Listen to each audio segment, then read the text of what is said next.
भारत में भारतीय नागरिकों के अलावा बांग्लादेश से आए हुए बांग्लादेशी लोग और रोहिंग्या भारतीय लोगों के हिस्से का सुविधाएं छीनकर यहाँ पर रह रहे हैं। जहाँ अब बेरोजगारी पहले से ज्यादा हर रोज बढ़ रहे हैं, वहीं पर ये घुसपैठिया हक जमा कर लोगों की हक को छीन रहा है। साथ ही साथ भारत के बहुत से अपराध भी इनके द्वारा ही किया जाता है। एनआरसी के द्वारा जब इन रोहिंग्याओं को भारत से बाहर भेजा जा रहा था, तब अवैध रूप से रह रहे बांग्लादेशी रोहिंग्याओं ने सुप्रीम कोर्ट में भारत में रिफ्यूजी के तरह रहने के लिए याचिका दर्ज की, लेकिन सुप्रीम कोर्ट ने उनकी याचिका को खारिज कर दी। भारत में सिर्फ रोहिंग्या नहीं बल्कि और बहुत से लोग भी अवैध रूप से बांग्लादेश से आकर रह रहे हैं, जिसका ज्यादा प्रभाव त्रिपुरा में दिखाई देता है। रेप और गैंग रेप जैसे संगीन अपराध भी इनके ही द्वारा होता है। उदाहरण स्वरूप कुछ दिन पहले घटित हुआ एक घटना जहां एक नॉर्थ ईस्टर्न लड़की पर शारीरिक रूप से बड़े ही निर्दयी तरीके से यौन शोषण करके उसे मारा गया। इसके अलावा ड्रग्स जैसे नशीली चीजों की तस्करी भी इन्हीं के द्वारा किया जाता है। फिलहाल बहुत सारा प्रतिष्ठित लोगों ने इन बांग्लादेशियों के खिलाफ PIL भी दर्ज की, जिसके जवाब का इंतजार अभी भी लोगों को है।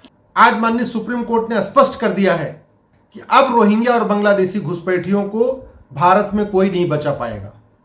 माननीय कोर्ट ने कहा है कि सरकार जो प्रोसीजर है डिपोर्ट करने का उसको फॉलो करे, और जो रोहिंग्या की मांग थी कि उनको यहाँ पे रोका जाए, उनको रिफ्यूजी का दर्जा मिले, उनको रोटी कपड़ा मकान मिले, उनको वापस न भेजा जाए, वो सारी मांग सुप्रीम कोर्ट ने खारिज कर दिया है। मेरी PIL पे माननीय सुप्रीम कोर्ट पहले ही गृह मंत्रालय और सभी राज्यों के चीफ सेक्रेटरी को नोटिस इशू कर चुका है। हमने 2017 में PIL फाइल करके कहा था कि भारत में 5 करोड़ रोहिंग्या बांग्लादेशी रहते हैं।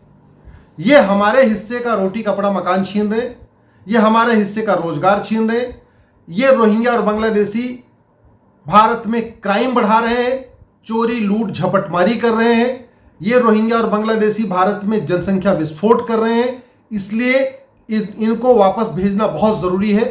अभी तक केंद्र सरकार और किसी राज्य का जवाब नहीं आया है, लेकिन मैं आशा करता हूं कि केंद्र सरकार का गृह मंत्रालय और सभी राज्य सरकारें जल्दी से जल्दी अपना जवाब दाखिल करेंगी, हमारी याचिका का समर्थन करेंगी, और ये भारत हमारा घुसपैठियों से मुक्त होगा, बांग्लादेशियों से मुक्त होगा, रोहिंग्याओं से मुक्त होगा।